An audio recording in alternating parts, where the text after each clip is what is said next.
Yeah, cool.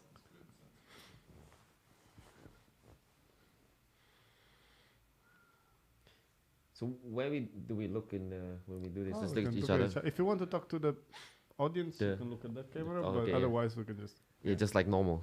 yeah, Yeah, normal, yeah. normal chat, normal Yeah, chat. cool.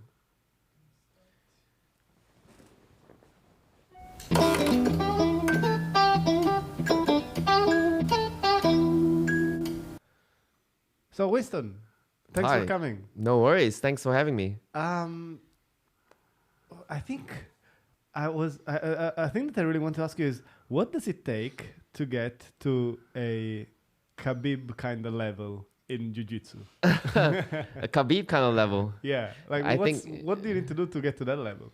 Well, I have to say I'm not at that level myself, but I think it just comes with like a lifetime of like, grappling and, maybe growing up in that environment. Yeah, I think, guys who are like a really, really high level, they have that environment, around them so they can get to that level. Yeah. Yeah. Well, he grew up fighting bears, literally. Yeah, I know. I guess that helps. Yeah, it really helps. And like I think his dad was his wrestling instructor. That helps as well. Like from a really young age, I believe. When you're in that environment, you grew up like wrestling with your Yeah. brothers, your friends, and your dad teaches you wrestling. That definitely helps a lot. You're immersed in that environment. since Yeah, a yeah, yeah. tender age. Okay, can we find the video with the bear? Who's the jiu-jitsu equivalent of Khabib? Like, if you ask me, the best MMA fighter nowadays, even if he's retired, it's like Khabib. Yes. Who's the jiu-jitsu equivalent of Khabib, in your opinion? Yeah, I think the best all time, like pound for pound, it would be this person called Rafa Mendes or like the Mendes brothers. Yeah, I think they would be the equivalent. They were in the best. When they were in the prime, they were almost untouchable. I think they've only been defeated like once or twice. Yeah, it's pretty crazy. Yeah, It's twice more than Khabib. yeah, twice more. Yeah, well, nobody goes like Khabib. Khabib is like a freak. Yeah. Yeah, but they're also like in MMA they fight a lot less. Oh, he had a lot of fights. He had like 29 or 30 and 29-0, I think. Yeah, in Jiu-Jitsu you fight a lot more. Yeah. Yeah, so like your chance of when you fight a lot more, your chance of losing is a lot higher. Of course. Yeah. What's you were mentioning before we went live, the jiu-jitsu that is done in jiu-jitsu is different compared to jiu-jitsu that they use in MMA. Yes. How does that work? Yeah, so well, in pure sport jiu-jitsu that I do, it's there's no striking involved. Yeah. So we can use a lot of techniques that like we don't have to worry about. So we can be a little bit more fancy. Yeah, so we can be more fancy. We can like start sticking our head in like places that you don't usually stick. Yeah. Yeah, and we can put out we don't have to worry about distance as much. Of course. So yeah, in jiu-jitsu for MMA or jiu-jitsu for self-defense, yeah, you have to worry about striking. Yeah. And then you realize that there's very little techniques that actually work. So the things that you can do is quite limited compared to like sport jiu-jitsu. Yes. Yeah, that's why when you watch the quote unquote like evolution of jiu-jitsu in MMA, it's very slow. Yes. Yeah, because there's not much difference. Like the jiu-jitsu is a little bit better now, but like the jiu-jitsu that they use like maybe 15 years ago and the jiu-jitsu that they use now in MMA or in self-defense is kind of the same. Yeah. Because when there's like someone punching your face, there's not too much you can do. Not much too much you can do. Yeah, you have to stop your face from getting punched before you can do anything. Yes. Yeah. So that's kind of like the difference. And regular Brazilian Jiu-Jitsu is interesting because not having to worry about getting punched or kicked or anything like that, it allows you to, like, to me, it gets into a more like playful sort of dimension. It's like more a game where you need to like figure out how it's also about like how the body works and like all the mechanics of each like joint and all of that. It is.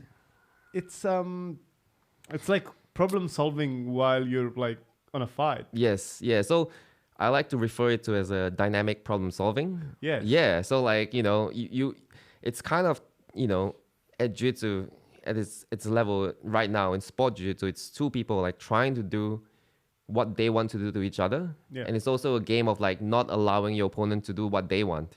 So you kind of get into this game where you want to do like, I want to implement something and you want to stop your opponent from doing that. But if your opponent starts doing what they want to do, like you're kind of on the back foot.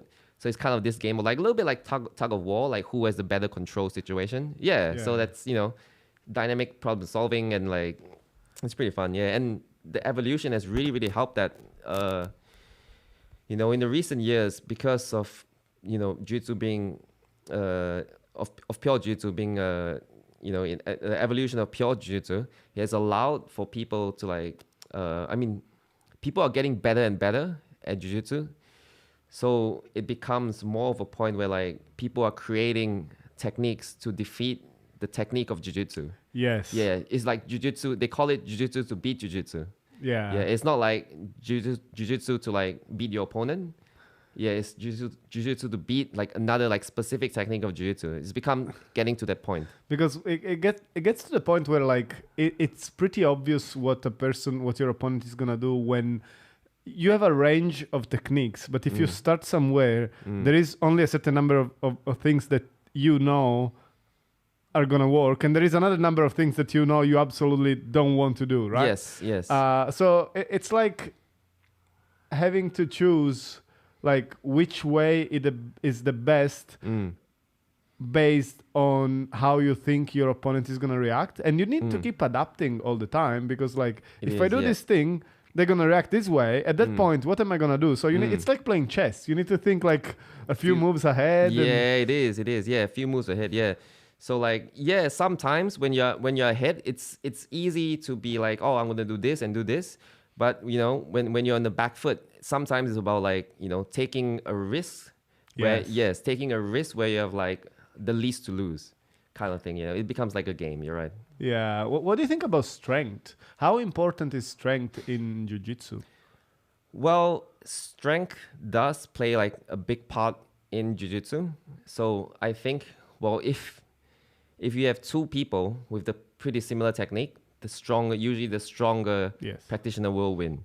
But if someone only has strength and doesn't have any technique against someone who has, very, very, very skilled, but not as much strength, usually, right, if the person who's, has more technique, he knows how to implement his technique, and he usually will be the one that come on top.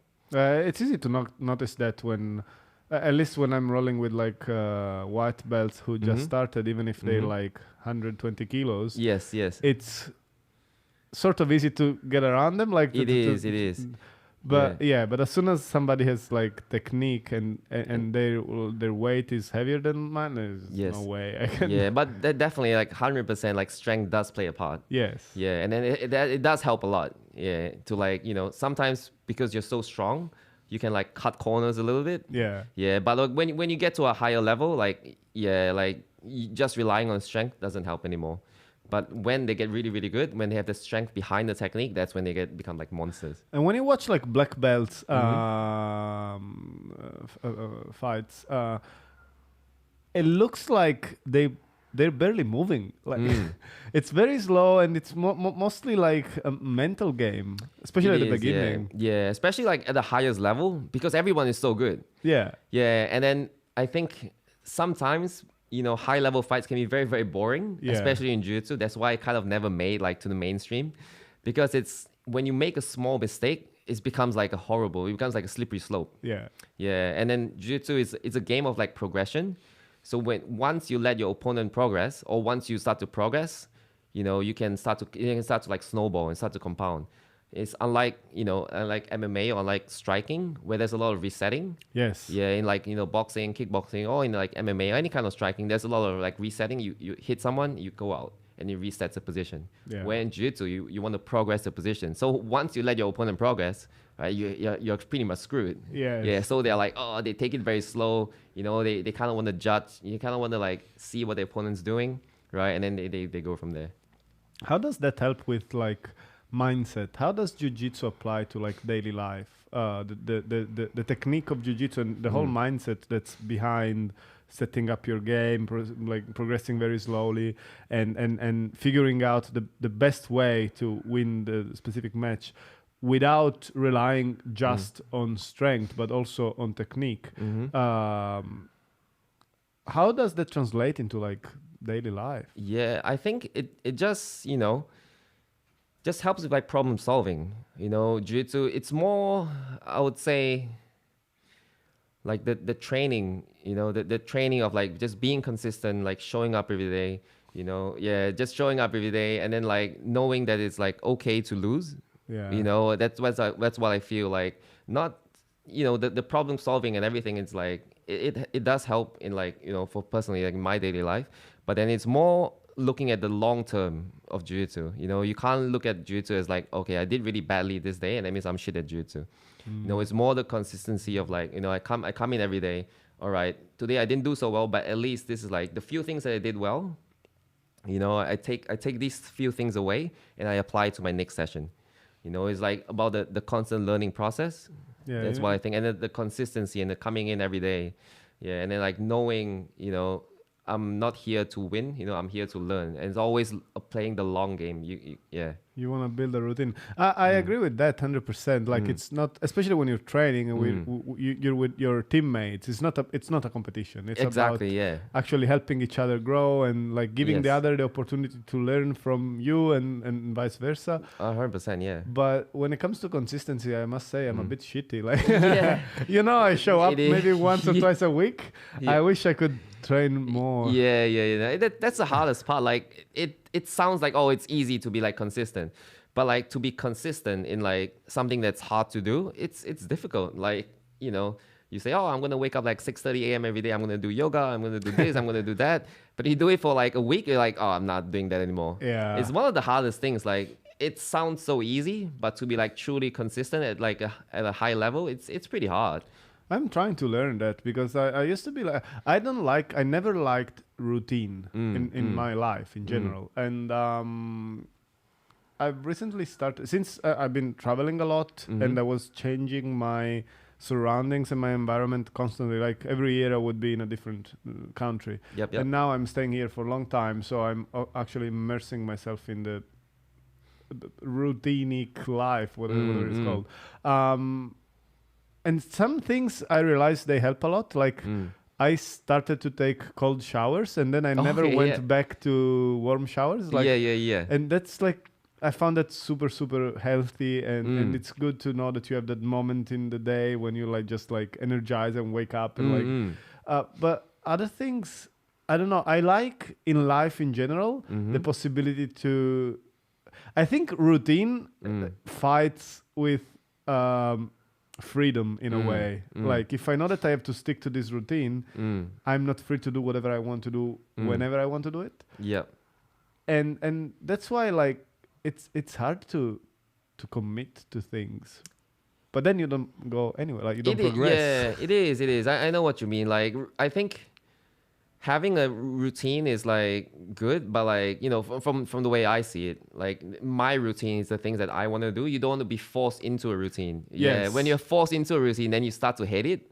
You don't want to be forced to like, someone, holding a gun to your head, say, hey, you got to take a cold shower today. you wouldn't like that. Then it's like, oh, cold showers are shit. Like I hate cold showers. Exactly. Yeah. It's like when you want to do the routine, like, you set your routine. I think it's hard because you need kind of a balance.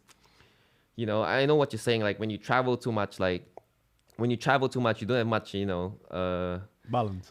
Yeah, you don't have consistency. You're jumping around everywhere. Like, maybe like you work a little bit here, a little bit there. There's no much consistency. It's fun.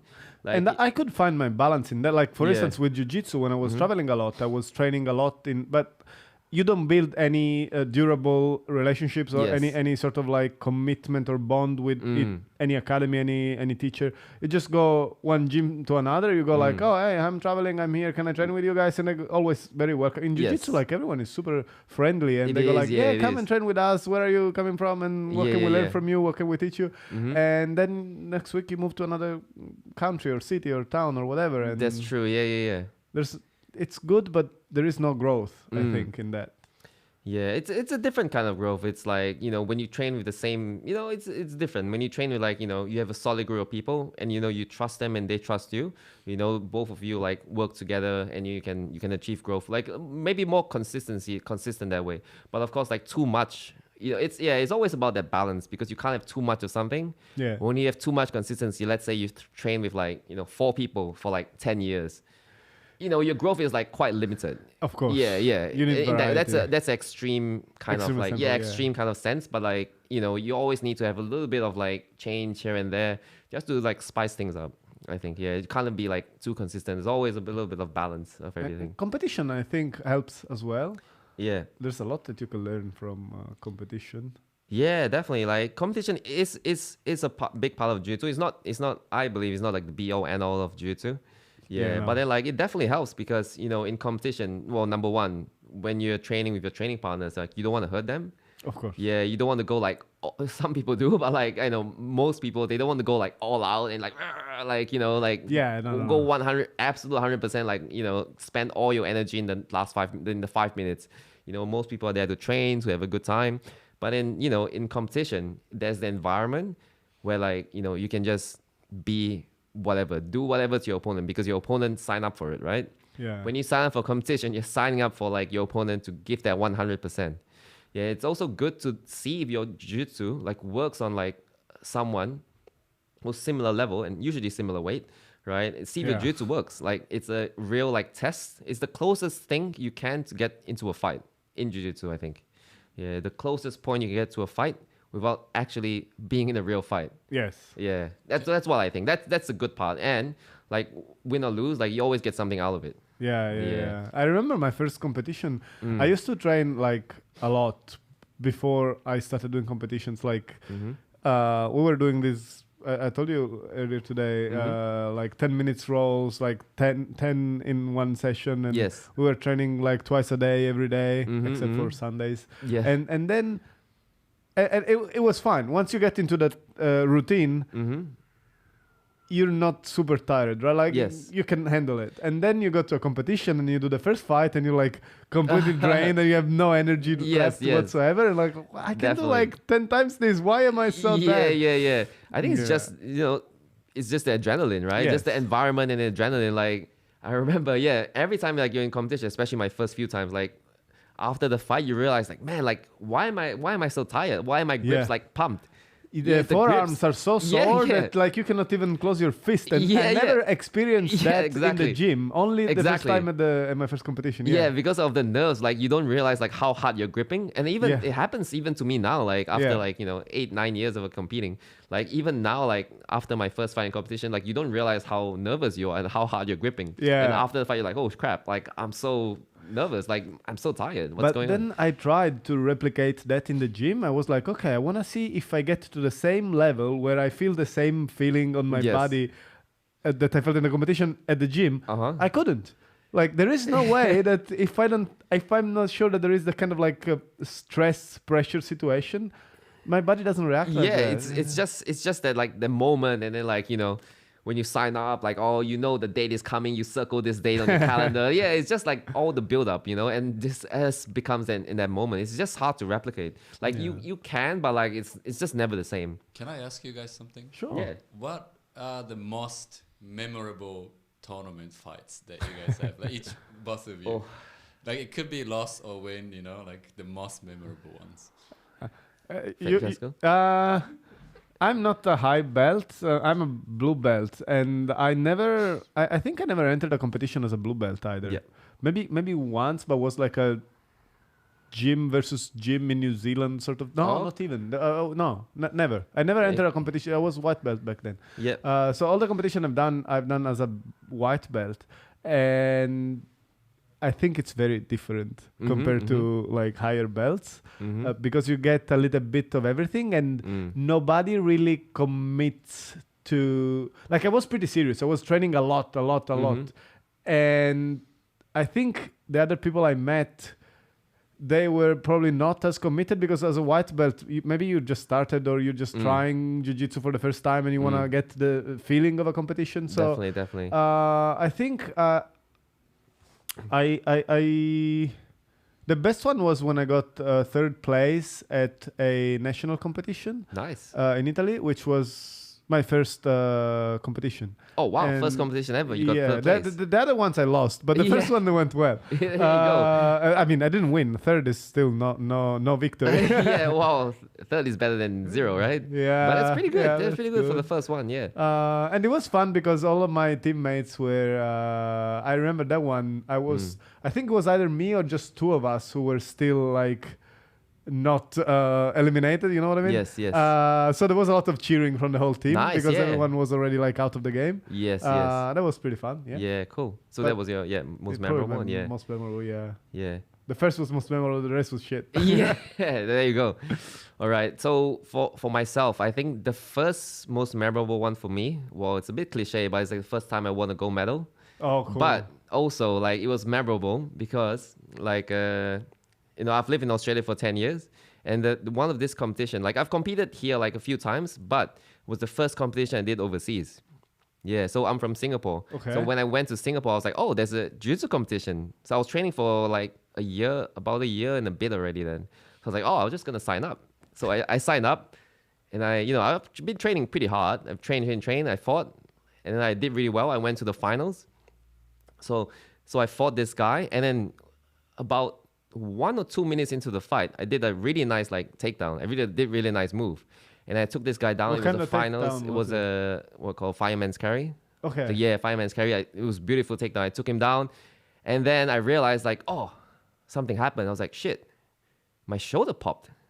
Oh, that's Yeah. very bad. Yeah, my shoulder popped. Like, I never have dislocated my shoulder before, but at that time I felt like my shoulder popped in and out. Like, it was a sublux. It popped. Sublux, okay. Yeah, it was sublux. Like, I felt like my shoulder popped in and out of my socket. I was like, holy crap. Nah, that's super bad. My shoulder popped, like, in the middle of a fight, like, in the finals. And then, like, I was winning on the fight. I was like, oh, crap. And I look at the time. I was like, shit, there's still, like, 4 minutes left. Like, what am I going to do? My shoulder popped. And then I was like, oh, actually, like, I don't feel anything. So I kept fighting, and it was Maybe fun. the adrenaline, like... Yeah, it was 100% adrenaline. Like, I never got injured before. Like, never got a serious injury before. Like, I never at that got time. injured from Jiu-Jitsu either. Yeah, yeah, From yeah. rock climbing a lot. From Yeah, Jiu-Jitsu, yeah. never. Yeah, it was my first like major injury, and then like so, I was like, okay, like, oh, I guess it's fine. I don't know. I'll keep fighting. I'm winning, right? So I kept fighting, and then the guy I was fighting, he was like so tired. So like I quite easily submitted him. I won the fight, and it was like really really cool. But then like the next day, my shoulder was so much in pain. Like it How was long like did it horrible. take to recover? About in a week or so was like started to be okay. Okay. But I couldn't like do any activity like in the week after. Like, and then I was on holiday as well because I was back home to visit my friends and my family. And I did this dumb competition and like I injured my shoulder. Yeah, but I won gold medal, so That's and I got my first big injury in jiu-jitsu, so that's quite at the same memorable. time. Yeah. Two big experiences in one. Exactly, yeah. So That's that's really cool. one that I'll never forget. Yeah. Yeah, I think that's. I mean, when you say major experience, if I don't know, this is like positive experience. What's your worst experience in a competition? Worst. Oh well, I have a few. Like, okay, I have one. Okay, this is a little bit strange. So in jiu-jitsu, before we fight in weight classes, Yes. so we have to make a certain weight before we fight. Yes. So okay, I think for this competition, right, I just came back from overseas. I just came back from my big trip in Brazil, in South America, in Brazil and stuff. Studying jiu-jitsu? No, I just went for holiday. Oh, okay. Yeah. So I went for holiday. So I was 3 months overseas. So I came back. I usually fight under 70 kilos. Okay. But I came back, I was a little bit overweight. Anyway, yeah, I was a bit overweight. I was like, oh no, like I don't want to go up in weight. So I Yeah. tried my best to What's make. that next? 76? Next is 76, yeah. Yeah. But I was on the lower end. I was like 70.5, something like this. So I was like, And the gi counts, right? the key counts, yeah, the key counts. So I was like 70.5. So I was like, okay, I tried my best to make the weight, and then like I thought I did. Maybe something was wrong in the weighing scale in the gym or something. I don't know. So on the day before, I was like, oh sweet, I'm good on weight. But on the day itself, I went to the competition. I stepped on the scale. I was like, holy crap, I'm overweight. Like over by a little bit. So what I had to do, I had Start to like, running around. yeah, I had to like wear every layer that I had, and then start running around. So I think I had about like 600 grams to lose, which is not too bad. Like 600 grams. Sweat Yeah, I can sweat it out. So like, it took me about like 30 minutes to like, do like high level activity, like running around, like doing burpees and push-ups and like to lose the weight. And then as I was trying to lose the weight, my friend like came from the competition. He said, "Hey, they're calling your name. You better get ready." I was like, "Oh shit!" So I went on. I stepped onto the scale. I was still 100 grams over. I was like, "Holy crap!" And they're not gonna let me fight. I was like, "What do I do?" Like they're calling me, and like I started thinking. I was like, I only have one thing to do. Like I only have one thing left on my body I can remove. So I went to the bathroom. I had to take my underwear off. So I took my underwear off, secretly because you're not supposed to. Yeah. So I took my underwear off. Like I was wearing a white one as well. So like, anyway, I took my underwear off. I went back. I stepped onto the scales. Boom. I was right on the line. And then I was like, okay, I weighed in. I'm going to go back. I'm going to put my underwear on and I'm going to fight. But then as I turn around, they're like, no, you got to go now. Like, we've been waiting for you. Like, it was like, WINSTON HONG, you have to go and fight. I was like, holy crap. That's okay, I guess. Yeah, I had to go fight. I was like, I hope nobody realizes. Luckily, nothing happened. But, also, and that fight, we were fighting like a rival gym. Okay. Yeah, so like, oh, man, What's a rival gym? Right, a rival gym is like this. No, I mean, which one? Oh, it's like an old gym. Like, they don't exist anymore. They closed down, yeah. You guys won. I won that fight. But anyway, so we was fighting a rival gym as well, so I didn't want to lose. And then I was tired from running. Plus, I took my underwear off. So it was a messy one. Yeah, a messy one. But luckily I won. Luckily I won. So after the fight, I went to put my underwear on. Next fight, I lost straight away because I was so tired. Yeah, no, I think I was just tired. Yeah, and I lost. And the other guy was pretty good too. Yeah, running and burpees and all. Yeah, running and burpees, like stressing out. And then I'm fighting this guy from the rival gym, and then I was like, stressing about the weight. In the end, I take my underwear off to fight. I don't recommend it, but yeah, I mean, it's not even allowed, I think. No, it's not. You're not supposed to. Yeah. But they don't check. They actually check if you have some like joke like cup. There's like because that can injure the opponent, right? Yeah, like hard objects, like hard like groin guards or like hard knee pads. You're not allowed to wear.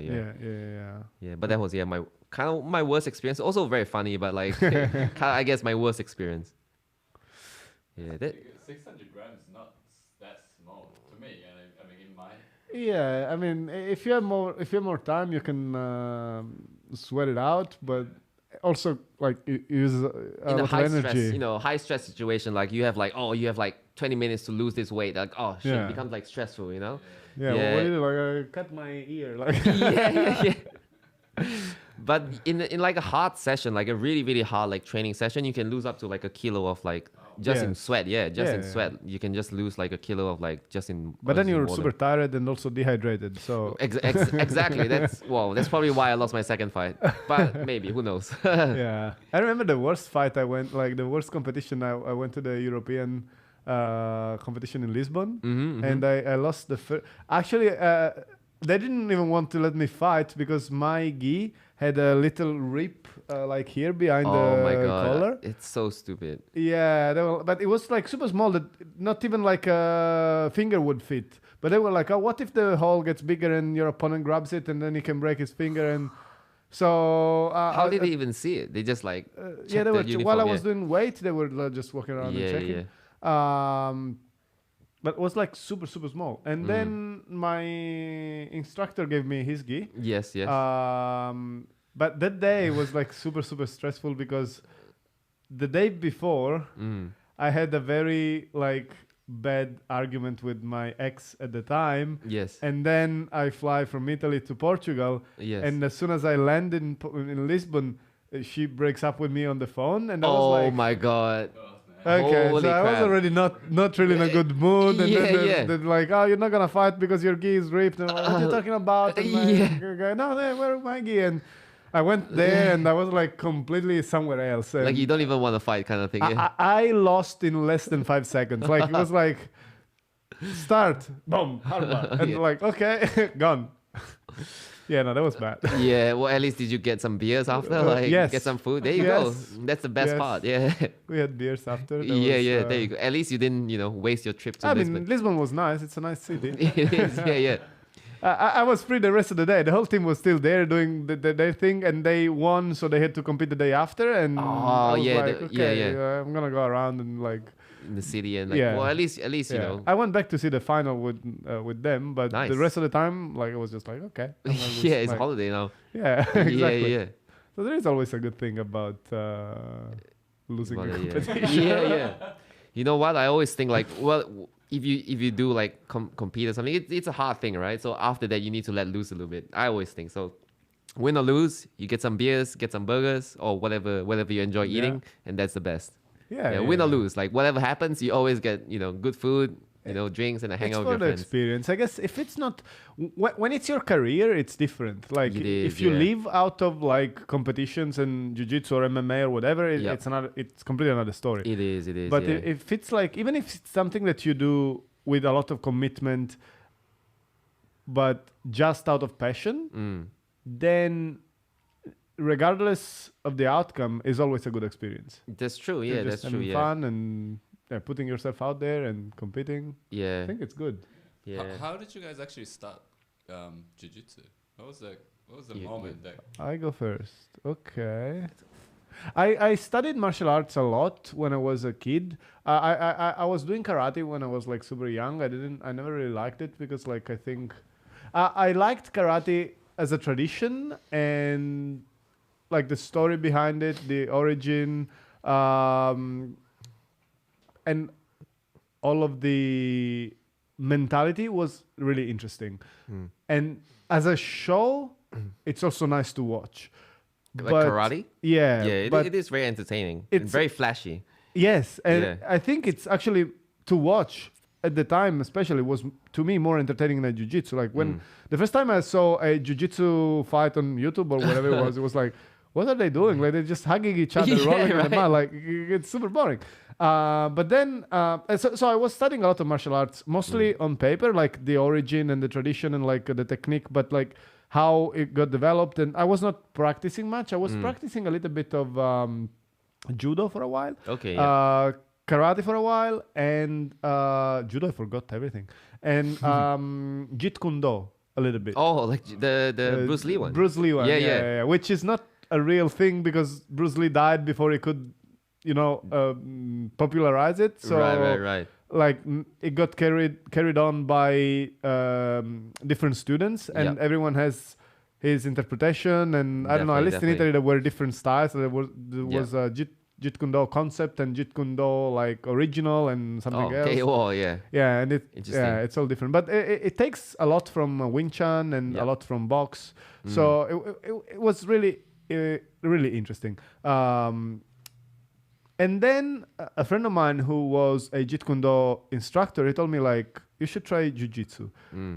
Just come with me and come for like a trial class. And this was in Italy. This was in Italy, Yeah. yeah. And we're talking 2012. Okay. Yeah. That's like ages ago. I went to this thing, and I was like looking. I was very skeptical, like it looks boring. Like And still then I people- finished the people hugging. class, and I was like, I want to be here every day for the rest of my Yeah. life. This is the best thing ever. Like the feeling of like using your body in a way that is effective, and also figuring out like how to control yourself and the opponent. I don't know. It's a series of things. Like engages your. I think to me the reason is because it engages your mind and your body at the same time, and which is the same reason why I like a lot bouldering, but not so much rock climbing. Because if you ask me, rock climbing you just need to go up. Yes. And bouldering you need to find the solution of the problem, which Yes. which is not true because in rock climbing you need to use your brain as well. They're similar, right? Like They're it's- similar, yeah. yes. But to me, that I'm not super expert, bouldering is more approachable in that Yes, sense. Like yes. the brain is More very engaged. important Yeah. on the boulder problem. In rock climbing, you need to do that as well, but you need more experience, I think. So yeah, that's how I started jiu-jitsu. I got lost. Started talking about. No, but definitely I understand what you're story? saying. Yeah, so like the mind-body connection is like, I think why a lot of people like, attracted to jiu-jitsu and why they stay there like, oh, this is amazing. Like, you can do this and like, it's like almost like magic. The first time you do it, you're like, oh wow, I can break someone's arm like this if I go hard enough. But we usually don't tell people to break people's arms. Yeah. Anyway, so how I started, it was a funny story. So it was also about 2012 when I started. So I moved to Australia about, almost 10 years now. So 10 years ago, I moved to Australia. And then I came here to study university. So I didn't know anyone, right? Like I didn't know anyone in Australia. So I was like, in Sydney. So I was like, oh, okay, well, I'm just going to move to like a share house. Because like, in a share house, at least I get to like meet a few people. We can hang out with my housemates and stuff. So I went online. So I checked, I got this like, the share house with like the most people went to this like party share house. I didn't know at the time, but like it was this like party share house. So this house had like 5 bedrooms, and then at its peak, it had like 13 people in the house. It was a full on like party house. Okay. Yeah, so I was like, all right, this is the place I want to be because like I don't know anyone. Like this is a good way to meet people, right? Yes. So I arrived in Australia, went to this party house. Man, it was a wild party house. So there was one room, which was the dorm room. It had like 6 beds in it. And then every other room, they had like 3 beds, like 2 beds. And then like at its peak, we had like 13 people. But anyway, so I had fun. I met a lot of people. Like, so one day, one of my housemates, he was a Jiu-Jitsu purple belt. So he was getting, I think he was bored or like, he just wanted to like teach someone Jiu-Jitsu because he does Jiu-Jitsu, but like, I don't think he goes that often. So he was like, talked to a few of the guys in the house. He's like, hey, do you guys want to do Jiu-Jitsu? I can teach you. We're like, oh, well, cool. But I already knew Jiu-Jitsu from like watching MMA and stuff. Like I didn't really know that well, but I kind of know what it is. So I was like, oh, cool. So like a few of us, we bought mats. We went on eBay. Oh, cool. We bought mats like $50 each. So we bought 6 mats, like 2 times 3. We put it in the living room and we started doing Jiu-Jitsu. That's amazing. That's how it started, yeah. And then we started to expand to bigger part of the living room. So put 3 times 3. And like the 4 of us would do Jiu-Jitsu. So that's how it started. And then this went on for like about 8 months, 6 to 8 months. Wow. Right. So we did Jiu-Jitsu like pretty regularly. We did like 2 or 3 times a week. Yeah, we just like took over the living room and started doing Jiu-Jitsu. And we were lucky because it was a house. So there was no one underneath us. So nobody cared. Like, we were like, noise or we were like rolling around, like throwing each other around. And we did like proper Jiu-Jitsu. He was a purple belt. So he was teaching us all these things. We were like fighting each other, going hard, going crazy. And then after about like 8 months, he was moving together with his girlfriend, which is now his wife. And then he's like, oh, well, I'm taking all these mats because I guess he's the instructor. So he took all the mats with him. And then you guys paid for it. We didn't pay for it. We just paid for the mats. Oh, yeah, we actually did. Yeah, we shared. You're right, actually. Yeah, should have been ours. But anyway, he took the mats and then like he moved to his girlfriend, which is now his wife. Yeah, and then I was like, oh, well, I need a place to train. And then that's why I found the gym I'm training now. That's cool. So that's how I started, which is pretty funny. It's like randomly I just, one of my housemates is a purple belt in Jiu-Jitsu, and then now he's a brown belt.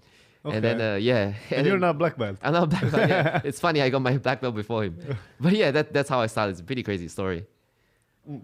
How long ago was that? 2012. So I started Jiu-Jitsu in August of 2012. Yeah, and then I think he moved out like May or like June. Yeah, May or June. Like it was a good few months. We like did like house Jiu-Jitsu. Yeah, it was pretty funny. Yeah, it reminds me. I did something similar when I was working in an office in Italy.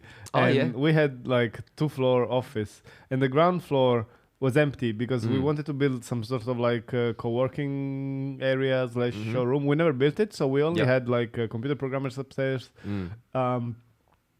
Nobody was using the space. I was like... Was it empty space? Empty. Yeah, okay. There was just a stair to go upstairs. Yeah. So I was like, do you guys mind if like I put mats like in here? And like in the end, like everyone was training Jiu-Jitsu. Oh, no way. That's really cool. Yeah. After working hours, everyone was just like... nice. Because one of my colleagues was like a Jiu-Jitsu instructor, the same guy that I was doing Jeet Kune Do with. Oh, right, we were right. working together for a little while. So yeah. I would go, okay, let's do some jiu-jitsu class Nice. after So work. it started with the two of you. Yeah, Did yeah, like yeah. other people join?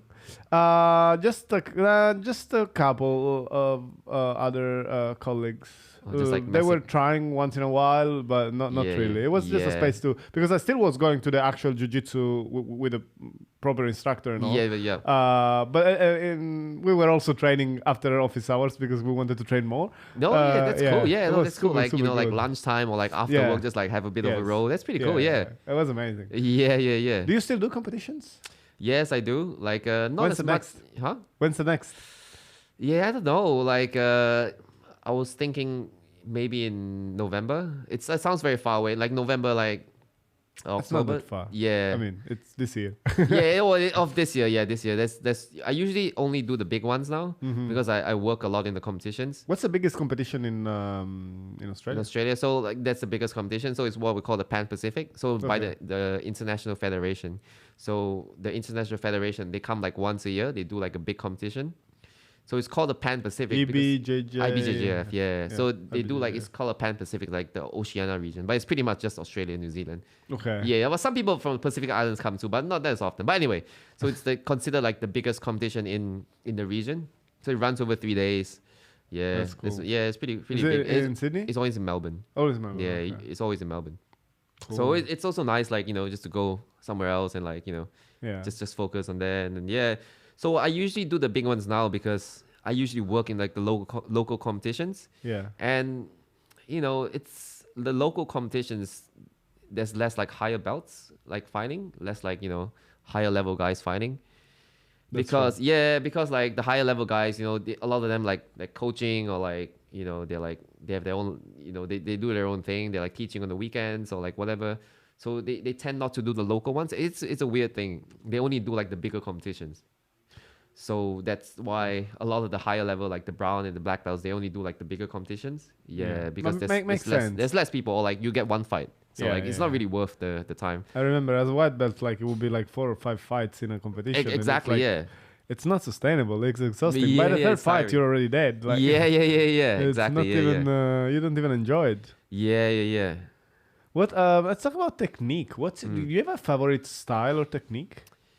Like, are you specialized on something? Yeah, well, I used to play like a bit more like passing and pressure, but like yeah, I like to try different things. I think now, like when I was like competing a lot more, I have a more like specific like style I would like stick to. But now I've been competing a lot less. I just like it's a bit more playful, you know, like I start to like play around with different styles. Yeah, but like when I was doing a lot of competition, it used to be more like I used to be a bit more younger as well. Like I used to be more explosive. Yeah, so I used to be like to start playing on top, start to pass. Yeah, I guess that would be my style. What about guards? Like, there are Yeah. a lot of different type of guards. Yes. And some, to me, they don't make any sense Yes, at all. yes. Like, what is called? Worm guard? Worm guard, yeah, lapel guard stuff. Lapel guard, yeah. Can you bring up some worm guard videos or lapel guard? Yeah, it's lapel pretty crazy. guard. Yeah, it's Do you do much of that? a little bit. Yeah, I've been messing around a little bit. It's weird. Like, to look, everything looks tangled, and there is not much sense. Yeah, click that one. Oh, maybe that's too long. If you can get some highlights or something. Yeah, or just skim through. Yeah. So like pretty much like worm guards and lapel guards, they've been pretty popular in the last like few years. Last maybe like Yeah. 4 years or so. Who was the guy who made it popular? It's Keenan, like the Keenan, guy, yeah. the guy right now, like Keenan him and Cornelius. his friend, like, you know, he's this guy, yeah. Yeah. There you go, this one. Yeah, so it's basically like using, you know, the fabric, the lapel as like leverage to like control your opponent. Yeah. Yeah, it's pretty wild. It's actually really, really strong. And like people started hating it. Yes. Yeah, because it's hard to break the grips. yeah, well, they hated it because like, well, they say it's not real jujitsu because, you know, comes back to the thing of like self-defense. Like, oh, if you're on the street, someone can just punch you in the face. It's never gonna work on the street. Yeah, but that's not jiu-jitsu. That's not Well, exactly. Yeah, it's like, I think people who like don't want to evolve.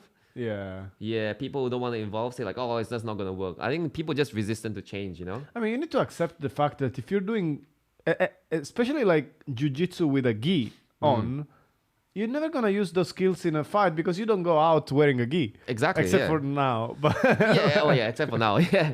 Well, you can do a podcast in the gi.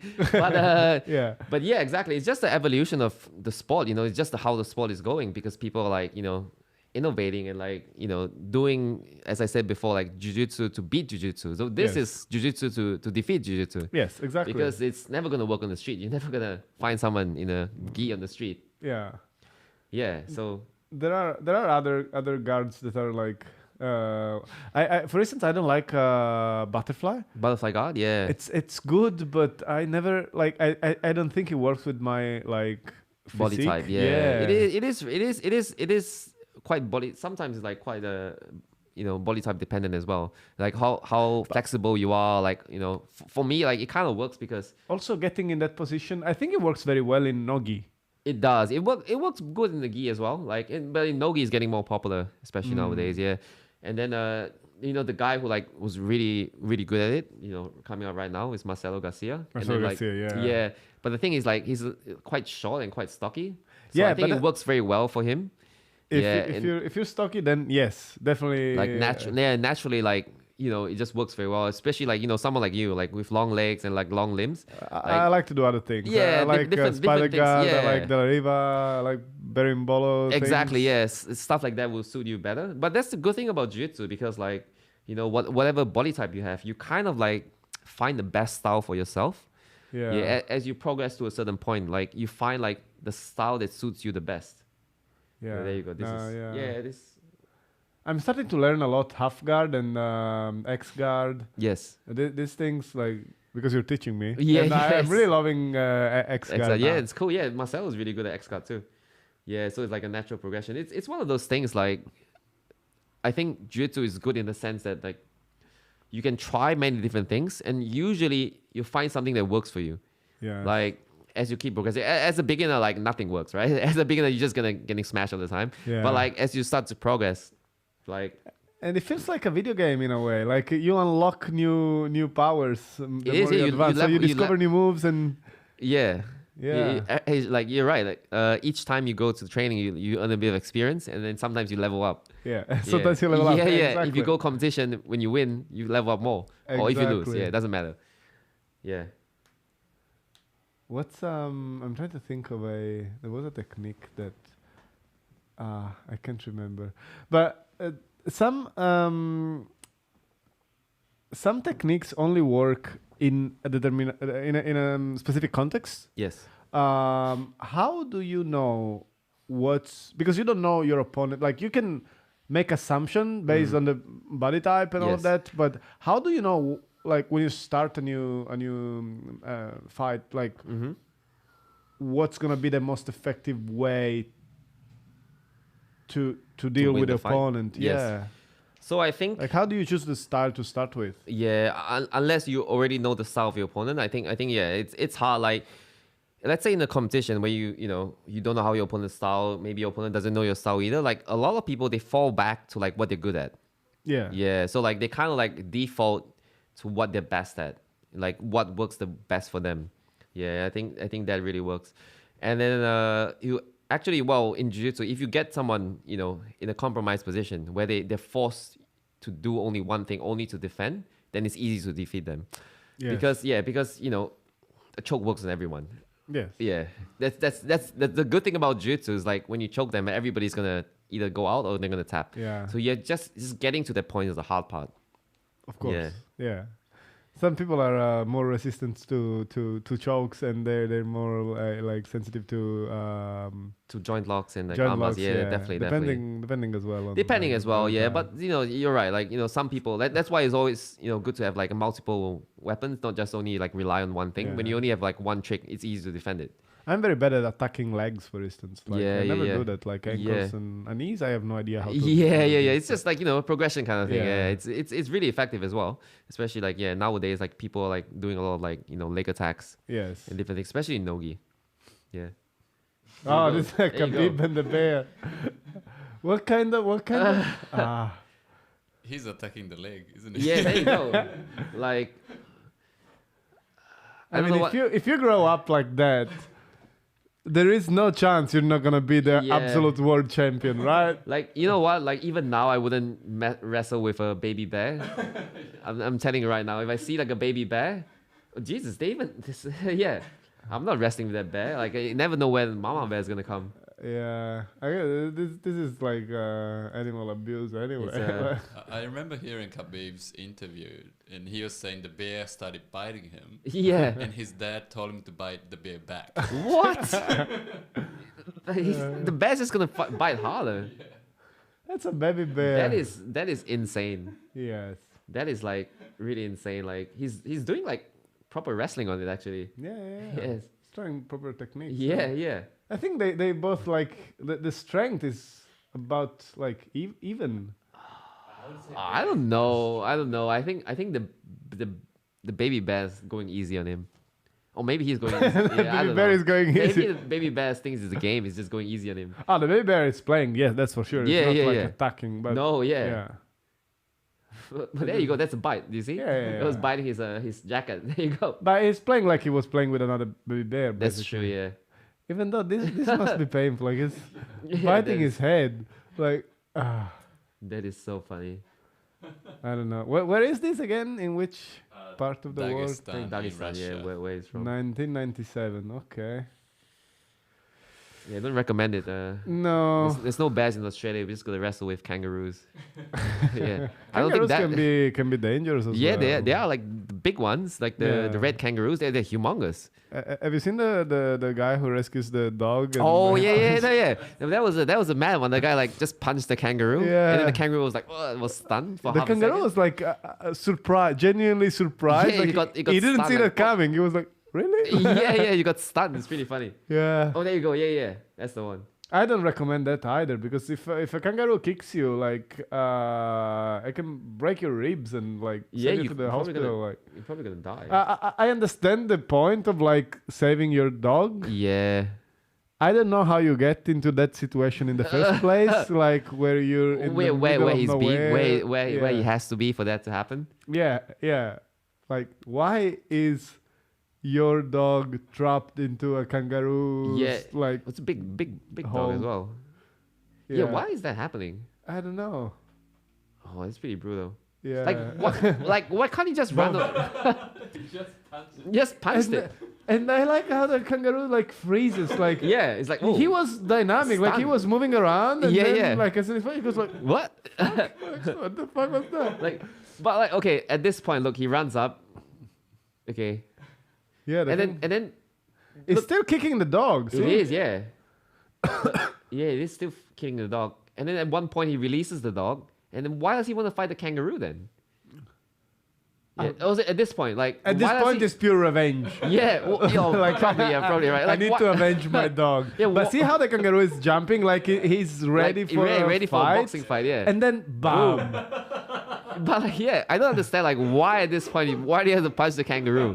Yeah, no, the mature thing to do would have been just like, okay, the dog is free, let's get the fuck out of here. Exactly, yeah. Yeah, That is bizarre. But I guess he's famous now. yeah, Yeah, look at the kangaroo. He's like, whoa, what just happened? yeah, and the dog is still there. Just go away. Yeah, like well, just call your dogs back to the car. Yeah, I It's don't pretty know. funny. And then the kangaroo does the mature thing and leaves. Exactly. Yeah, it's like, whoa, well, let's go home now. Yeah. Yeah, I mean, it's hard to judge if you don't have all the facts. We don't know what happened before. So. Yeah, exactly. Yeah. Well, I don't know the real story behind it either, but Yeah. it's actually pretty funny. Okay. Are we going to see any kangaroos on the mat anytime soon? I don't think if any kangaroos in Bondi Junction, but We need to go to the Yeah. bush and yeah. put geese on kangaroos. You know what? If if the gym shuts down again, maybe we'll start getting some kangaroos, wrestle with them. That would be fun. Yeah. Okay. Thanks a lot. It was a fantastic chat.